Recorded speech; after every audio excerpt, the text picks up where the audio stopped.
Hi ನಮಸ್ಕಾರ ಎಲ್ಲರಿಗೂ. ನಾನು Maruti Killedar. Welcome to Killedar talks. ಇವತ್ತು ಮುಖ್ಯವಾಗಿ ಯಾರೆಲ್ಲ ಟಿ ಎಕ್ಸಾಮ್ ರೆಡಿ ಆಗ್ತಿದ್ದೀರಾ, ಒಬ್ಬ ಟೀಚರ್ ಆಗ್ಬೇಕಂತಿದ್ದೀರಾ, ಪ್ರೈಮರಿಗೂ ಹೈಸ್ಕೂಲ್ಗೆ ಅಂತವ್ರು ದಯಮಾಡಿ ನೋಡಿ ಹೇಗೆ ಓದ್ಬೇಕು, ಅದರಿಂದ ಏನ್ ಇಂಪಾರ್ಟೆಂಟ್ ಐತೆ, ಅದರಿಂದ ನಿಮ್ಗೆ ಏನೆಲ್ಲ ಹೆಲ್ಪ್ ಆಗುತ್ತೆ ಅನ್ನೋದು ಎಕ್ಸ್ಪ್ಲೇನ್ ಮಾಡ್ತೀನಿ. ತುಂಬಾ ಜನ ನೆಗ್ಲೆಕ್ಟ್ ಮಾಡ್ತಾರೆ. ಯಾಕಂದ್ರೆ ಇದೊಂಥರ ಗೋಲ್ಡನ್ ಅಪರ್ಚುನಿಟಿ ಅಂತ ಹೇಳ್ಬೋದು. ನಾವು ಏನಪ್ಪ ಇವ್ನು ಈ ತರ ಹೇಳ್ತಿದ್ದಾನೆ, ಹೇಗೆ ಗೋಲ್ಡನ್ ಅಪರ್ಚುನಿಟಿ ಆಗತ್ತೆ ಅಂತ. ಇವಾಗ ಒಂದು ನೀವು ಸರ್ಕಾರಿ ಹುದ್ದೆನ ತಗೋಬೇಕಂದ್ರೆ, ಈಗಿನ ಪರಿಸ್ಥಿತಿಯಲ್ಲಿ ಹೊರಗಡೆಯಿಂದ ಒಂದು ಸರ್ಕಾರಿ ಹುದ್ದೆನ ತಗೋಬೇಕಂದ್ರೆ, ನೀವು ಹೊರಗಡೆ ಯಾವುದೇ ಸ್ಪರ್ಧಾತ್ಮಕ ಎಕ್ಸಾಮ್ ಬರೆದ್ರೆ ನಿಮ್ಗೆ ಲಕ್ಷಾಂತರ ಜನ ಕಾಂಪಿಟೇಟರ್ಸ್ ಇರ್ತಾರೆ. ಬಟ್ ಯಾರು ಈ B.Ed D.Ed ಮಾಡಿ ಟಿ ಎಕ್ಸಾಮ್ ಬರೀತೀನಿ ಅಂತಿರಲ್ಲ, ಅವ್ರಿಗೆ ಇದೊಂದು ಗೋಲ್ಡನ್ ಅಪರ್ಚುನಿಟಿ ಅಂತ ಹೇಳ್ಬಹುದು. ಯಾಕಂದ್ರೆ ಒಂದು, ಕರ್ನಾಟಕದಲ್ಲಿ ಡಿಗ್ರಿ ಪಾಸ್ ಆದವರೆಲ್ಲ ಈ ಎಕ್ಸಾಮ್ ಬರೆಯಕ್ ಆಗಲ್ಲ, ಇದನ್ನ ಜ್ಞಾಪಕ ಇಟ್ಕೊಳ್ಳಿ. ಸೆಕೆಂಡ್, D.Ed B.Ed ಇವು ಎರಡೇ ಆಗಿರ್ಬೇಕು, ಇದೊಂದು ಜ್ಞಾಪಕ ಇಟ್ಕೊಳ್ಳಿ. ಇದಾದ ನಂತರ ನೆಕ್ಸ್ಟ್ TET ಕ್ಲಿಯರ್ ಮಾಡ್ಬೇಕು ಎಕ್ಸಾಮ್ ನ. ಅದಾದ ನಂತರ ಮೇನ್ ಟೀಚರ್ ಎಕ್ಸಾಮ್ ಇರುತ್ತೆ. ಇಟ್ ಮೀನ್ಸ್ ಎಲ್ಲ ಕಟ್ಟಾಗಿ ಸ್ವಲ್ಪ ಜನ ಮಾತ್ರ ಮೇನ್ ಎಕ್ಸಾಮ್ ಬರೋದು. ಅದರಲ್ಲೂ 16,000 ಪೋಸ್ಟ್, ಟೀಚರ್ ಪೋಸ್ಟ್ ಕರಿತೀನಿ ಅಂತಿದ್ದಾರೆ. ಸೊ ಒಂದ್ಸರಿ ಇಮ್ಯಾಜಿನ್ ಮಾಡ್ಕೊಳ್ಳಿ ಹೇಗೆ ಇರುತ್ತೆ ಅಂತ. ಯಾರೆಲ್ಲ ಕಷ್ಟ ಬೀಳ್ತಿದ್ದೀರಾ, ಯಾರೆಲ್ಲ ನನ್ಗೆ ಲೈಫ್ ಸೆಟ್ಲ್ ಆಗಿಲ್ಲ ಅಂತಿದ್ದೀರಾ, ದಯಮಾಡಿ ಯಾರೆಲ್ಲ B.Ed D.Ed ಮುಗಿಸಿ ಯೋಚನೆ ಮಾಡ್ತಿದ್ರಲ್ಲ, ಈ TET ಎಕ್ಸಾಮ್ ನ ಸೀರಿಯಸ್ ಆಗಿ ತಗೊಳ್ಳಿ. ತುಂಬಾ ಹುಡುಗರ ಪ್ರಾಬ್ಲಮ್ ಏನಂದ್ರೆ TET ಎಕ್ಸಾಮ್ ನ ಸೀರಿಯಸ್ ಆಗಿ ತಗೊಳಲ್ಲ. ನಾನು ಕಣ್ಣಾರೆ ನೋಡಿದೀನಿ. ಏನ್ ಅನ್ಕೋತಾರೆ ಅಂದ್ರೆ, ಪಾಸ್ ಆಗತ್ತೆ ಬಿಡು, ನಾ ಮಾಡ್ತೀನಿ ಬಿಡು, ತುಂಬಾ ಈಸಿ ಇರತ್ಕನ ಆರಾಮಾಗಿ ಪಾಸ್ ಆಗತ್ತೆ ಅಂತಾರೆ. ಎಕ್ಸಾಮ್ ಹೋಗಿ ಬಂದ ನಂತರ ಮಾಮೂಲಿ GM ಗಾದ್ರೆ 90 ಬರ್ಬೇಕು, ಆಯ್ತಾ, ಇನ್ನು ಅದರ್ಗಾದ್ರೆ 83 ಬರ್ಬೇಕು, ಅಷ್ಟು ಸ್ಕೋರ್ ಬಂದಿರಲ್ಲ. ಇಲ್ಲ ಅದೇ ಲೈನ್ ಅಲ್ಲೇ ಬಂದಿರತ್ತೆ. ಮೇನ್ ಟೀಚರ್ ಎಕ್ಸಾಮ್ ಅಲ್ಲಿ ಹೊಡ್ತಾ ತಿಂತಾರೆ. ಹೇಗಪ್ಪ ಇದು ಅಂದ್ರೆ, ಏನ್ ನೀವು TET ಎಕ್ಸಾಮ್ ಅಲ್ಲಿ ಇದು ಹೆಂಗ್ ರೂಲ್ಸ್ ಇರೋದಂದ್ರೆ, ಮಿನಿಮಮ್ ನೀವು ಒಂದ್ಸರಿ ಟೆಟ್ ನ ಪಾಸ್ ಆಗ್ಬಿಟ್ರೆ ನೆಕ್ಸ್ಟ್ ನಿಮ್ಗೆ ಲೈಫ್ ಲಾಂಗ್ ಅದ್ರ ಮೇಲೆ ಬರ್ಕೊಂಡ್ ಹೋಗ್ಬೋದು. ಬಟ್ ಇಲ್ಲಿ ಏನಂದ್ರೆ, ತುಂಬಾ ಜನಕ್ಕೆ ಏನ್ ಗೊತ್ತಿಲ್ಲ ಅಂದ್ರೆ, ಈಗ ಏನಿಲ್ಲಿ ಸ್ಕೋರ್ ಇರುತ್ತಲ್ಲ, ಟೆಟ್ ಸ್ಕೋರು, ಇದು ನಿಮ್ಗೆ ಫೈನಲ್ ಟೀಚರ್ ಎಕ್ಸಾಮ್ ನಡಿಬೇಕಾದ್ರೆ 15% ಆಡ್ ಆಗತ್ತೆ. ಇದು ತುಂಬಾ ಜನ ಗೊತ್ತಿಲ್ಲ. ಸೊ ಅವಾಗ ಏನಾಗುತ್ತೆ, ಇದ್ರಲ್ಲಿ ಯಾರಿಗೆ ಕಷ್ಟ ಬಿದ್ದು ಓದಿದ್ದಾರೆ. ಇದ್ರಲ್ಲಿ ಇನ್ನೊಂದು ಇಂಪಾರ್ಟೆಂಟ್ ಏನಂದ್ರೆ, ತುಂಬಾ ಜನ ಏನ್ ಅನ್ಕೋತಾರೆ, ಎಕ್ಸಾಮ್ ಈಸಿ ಐತೆ, ಬರೇ ಹೆಂಗಂದ್ರೆ ಪಾಸಿಂಗ್ ಮಾರ್ಕ್ಸ್ ಇದ್ರೆ ಸಾಕು, ಪಾಸ್ ಆಗ್ಬಿಡುವ ಅಂತ ಅಂತಾರೆ. ಇದ್ರಲ್ಲಿ ಜಾನ್ರು ಇರ್ತಾರಲ್ಲ, ಅವ್ರು ಏನ್ ಮಾಡ್ತಾರೆ, ಸ್ವಲ್ಪ ಕಷ್ಟ ಬಿದ್ದು ಓದ್ತಾರೆ.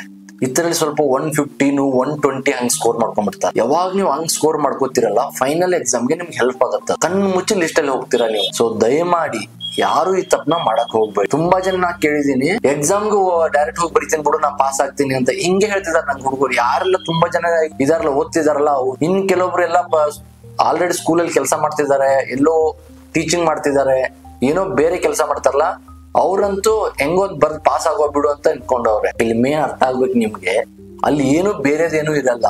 ನೀವೇನು B.Ed D.Ed ಅಲ್ಲಿ ಓದಿರ್ತಿರಲ್ಲ ಅದೇ ಇರತ್ತೆ. ನಿಮ್ಗೆ ಮ್ಯಾಕ್ಸಿಮಮ್ NCERT ಅಥವಾ DSCERT ಇದು 1 to 10th ಕ್ಲಾಸ್ ನ ನೀಟಾಗಿ ಓದ್ಕೊಂಡ್ಬಿಟ್ರೆ ಸಾಕು. ನಿಮ್ಗೆ ಏನು B.Ed ಅಲ್ಲಿ D.Ed ಅಲ್ಲಿ ಕೇಳಿದಾನಲ್ಲ, ಅದೇ ನೀಟಾಗಿ ನಿಮ್ಗೆ ಅಂಡರ್ಸ್ಟ್ಯಾಂಡಿಂಗ್ ಇದ್ರೆ ನೀವು ಸ್ಕೋರ್ ಹಿಡಿಬಹುದು. ತುಂಬಾ ಜನ ಏನ್ ಮಿಸ್ಟೇಕ್ ಮಾಡ್ಕೋತಾರ ಅಂದ್ರೆ, ಆರಾಮ್ ಐತೆ ಎಕ್ಸಾಮು, ನಾನ್ ಪಾಸ್ ಆಗ್ಬಿಡ್ತೀನಿ ಅಂತಾರೆ. ಪಾಸ್ ಆಗ್ತೀರಾ ಇಲ್ಲ ಅಂತಲ್ಲ, ನಿಮ್ಗೆ ಆ ಕಾನ್ಫಿಡೆನ್ಸ್ ಐತೆ.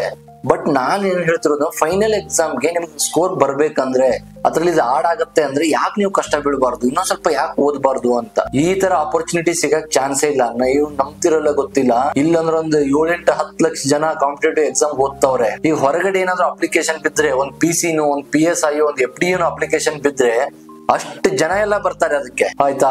ಬಟ್ ಇಲ್ಲಿ ಏನಾಗತ್ತಂದ್ರೆ, ನೀವು ಮಾತ್ರ ಇರ್ತೀರಾ, ಬೆರಳೆಣಿಕೆಯವ್ರು ಮಾತ್ರ ಇರ್ತೀರಾ. ಪ್ಲಸ್ ಅದ್ರ ಜೊತೆಗೆ ಪೋಸ್ಟ್ ತುಂಬಾ ಜಾಸ್ತಿ ಐತೆ. ಸೊ ಸೆಲೆಕ್ಷನ್ ಆಗೋ ಅಪರ್ಚುನಿಟಿ ತುಂಬಾ ಜಾಸ್ತಿ. ಇದನ್ನ ನೀವು ಫಸ್ಟ್ ಅರ್ಥ ಮಾಡ್ಕೊಳ್ಳಿ. ಇದನ್ನ ಅರ್ಥ ಮಾಡ್ಕೊಂಡು ಓದ್ಕೊಳ್ಳಿ. 2 ಪೇಪರ್ ಇರುತ್ತೆ, ಪೇಪರ್ 1 ಪೇಪರ್ 2 ಅಂತ. ನಿಮ್ಗೆ ಡೇಟ್ ಸಮೇತ ಅನೌನ್ಸ್ ಮಾಡ್ಬಿಟ್ಟಿದ್ದಾರೆ. ಮ್ಯಾಕ್ಸಿಮಮ್ ಅಂದ್ರೆ 40 ದಿನ ಸಿಗುತ್ತೆ ನಿಮ್ಗೆ ಎಕ್ಸಾಮ್ಗೆ. December 7th ಎಕ್ಸಾಮ್ ಇರೋದು, ಸಂಡೇ ಬೆಳಿಗ್ಗೆ ಒಂದು, ಸಂಜೆ ಒಂದು ಪೇಪರ್. 150 ಮಾರ್ಕ್ಸ್ಗೆ ಒಂದೊಂದು ಪೇಪರ್. ನಿಮ್ಗೆ 2.5 ಗಂಟೆ ಇರುತ್ತೆ ಟೈಮ್ ಇರುತ್ತೆ, 2.5 ಗಂಟೆ ಇರುತ್ತೆ. ಆರಾಮಾಗಿ ನೀವ್ ಏನ್ ಓದಿದಿರಲ್ಲ, ನೀವು B.Ed D.Ed ಅಲ್ಲಿ ಏನು ಓದಿದಿರಲ್ಲ, ಅದ್ರ ಜೊತೆ NCERT ನೀಟಾಗಿ ಓದ್ಕೊಂಡ್ಬಿಟ್ರೆ ಮುಗ್ದೋಯ್ತು. ನೀವು ಕಣ್ಣು ಮುಚ್ಚಿ ಒಳ್ಳೆ ಸ್ಕೋರ್ ಹಿಡಿಬಹುದು. ಅದ್ರಲ್ಲಿ ಏನಿರುತ್ತಪ್ಪ, ಮ್ಯಾಕ್ಸಿಮಮ್ ಅಂದ್ರೆ ಕಡ್ಡಾಯ ಕನ್ನಡ ಇರುತ್ತೆ, ಕಡ್ಡಾಯ ಇಂಗ್ಲಿಷ್ ಇರುತ್ತೆ 30 ಮಾರ್ಕ್ಸ್ಗೆ. ಅದೇ ತರ ಮ್ಯಾಥ್ಸ್ ಇರುತ್ತೆ, ಅದೇ ತರ ಸೋಷಿಯಲ್ ಸೈನ್ಸ್ ಇರುತ್ತೆ. ಏನು ಎಲ್ಲ 1 to 10th 1 to 8th ಸ್ಕೂಲಲ್ಲಿ ಏನೈತೆ ಅದೇ ಇರುತ್ತೆ.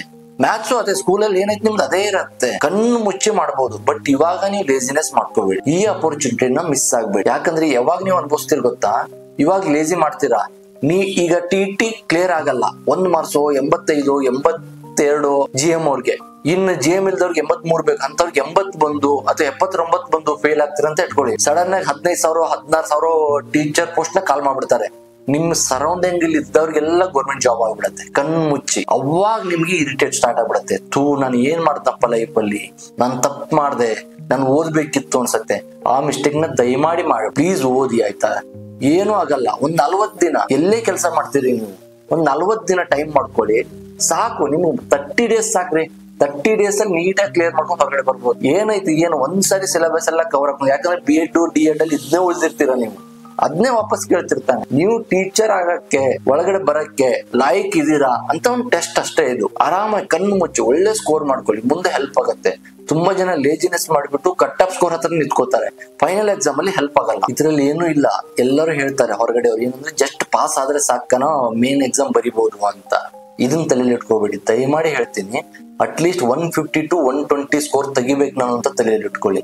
ಯಾಕೆ ಅಂದ್ರೆ ನೀವು ಯಾವಾಗ ಫೈನಲ್ ಎಕ್ಸಾಮ್ ಬರಿತೀರಲ್ಲ ಟೆಸ್ಟ್, ಇದು ಹೆಂಗಂದ್ರೆ ಒಬ್ಬ ಟೀಚರ್ ಆಗ್ಬೇಕಾದ್ರೆ 50% ಇವಾಗ ಈ TET, ನೆಕ್ಸ್ಟ್ 50% ಮೇನ್ ಎಕ್ಸಾಮ್ ಅಂತ ಇರತ್ತಂತ ಇಟ್ಕೊಳ್ಳಿ. ಇದ್ರಲ್ಲಿ ಏನೋ ಚೆನ್ನಾಗಿ ಸ್ಕೋರ್ ಬಂದ್ರೆ ಈ ಸ್ಕೋರ್ ಸ್ವಲ್ಪ ನಿಮ್ಗೆ ಆಡ್ ಆಗತ್ತೆ ಫೈನಲ್ ಎಕ್ಸಾಮ್ ಅಲ್ಲಿ. ಅವಾಗ ನಿಮ್ಗೆ ಪೋಸ್ಟ್ ಚೆನ್ನಾಗಿರೋ ಸಿಗುತ್ತೆ. ಇಟ್ ಮೀನ್ಸ್ ಪೋಸ್ಟ್ ಬೇಗನೆ ಆಗತ್ತೆ. ಅವಾಗ ಖುಷಿ ಆಗತ್ತೆ ನಿಮ್ಗೆ. ಇಲ್ಲೇನಾದ್ರೂ ಬಾಟಮ್ ಲೈನ್ ಅಲ್ಲಿ ಇದ್ದು ಅಲ್ಲೂ ಬಾಟಮ್ ಲೈನ್ ಇದ್ರೆ ಅಂದ್ರೆ ಹೊರಗಡೆ ಬರೋ ಚಾನ್ಸಸ್ ಜಾಸ್ತಿ ಇರುತ್ತೆ. ಸೊ ಇದಕ್ಕೆ ಚಾನ್ಸ್ ಕೊಡ್ಬೇಡಿ ಅಂತ ನಾನು ಹೇಳ್ತಿರೋದು. ಇದನ್ನ ಅರ್ಥ ಮಾಡ್ಕೊಳ್ಳಿ. ನನ್ನ ಮಾಹಿತಿನ ಏನಾದ್ರು ಇನ್ಫಾರ್ಮೇಶನ್ ಇಷ್ಟ ಆಗಿದ್ರೆ ಸಬ್ಸ್ಕ್ರೈಬ್ ಮಾಡಿ, ಶೇರ್ ಮಾಡಿ, ಹಾಗೆ ಲೈಕ್ ಮಾಡಿ, ನಿಮ್ ಫ್ರೆಂಡ್ಸ್ಗೂ ಶೇರ್ ಮಾಡಿ. ಯಾಕಂದ್ರೆ ಅವ್ರಿಗೊಂದು ಹೆಲ್ಪ್ ಆಗ್ಲಿ. ಏನಿದು ಯಾಕೆ ಇಂಪಾರ್ಟೆಂಟ್ ಆಗತ್ತೆ, ಯಾಕೆ ಹುಡುಗರು ಲೇಜಿನೆಸ್ ಮಾಡ್ತಾರೆ ಲಿಸ್ಟ್ ಇಂದ ಹೊರಗಡೆ ಬರ್ತಾರೆ ಅಂತ ಗೊತ್ತಾಗತ್ತೆ ಒಂದು. ಹಾಗೆ ಏನಾದ್ರೂ ನಿಮ್ಗೆ ಇದ್ರ ಬಗ್ಗೆ ಗೈಡೆನ್ಸ್ ಬೇಕಿದ್ರೆ ನಾವು ಗೈಡೆನ್ಸ್ ಕೋರ್ಸ್ ಸ್ಟಾರ್ಟ್ ಮಾಡಿದೀವಿ. ಏನಾದ್ರೂ ಇನ್ಫಾರ್ಮೇಶನ್ ಬೇಕು, ಗೈಡೆನ್ಸ್ ಬೇಕು, ಪ್ರಾಪರ್ ಆಗಿ ಯಾವುದೇ ಎಕ್ಸಾಮ್ಗೆ ಒಂದ್ 6 ಮಂತ್ ಏನಾದ್ರು ಗೈಡೆನ್ಸ್ ಬೇಕಿದ್ರೆ ಡಿಸ್ಕ್ರಿಪ್ಷನ್ ಅಲ್ಲಿ ನಂಬರ್ ಐತೆ ನಂದು, ಕಾಲ್ ಮಾಡಿ ಕಂಪ್ಲೀಟ್ ಡೀಟೇಲ್ಸ್ ಹೇಳ್ತೀವಿ ನಿಮ್ಗೆ.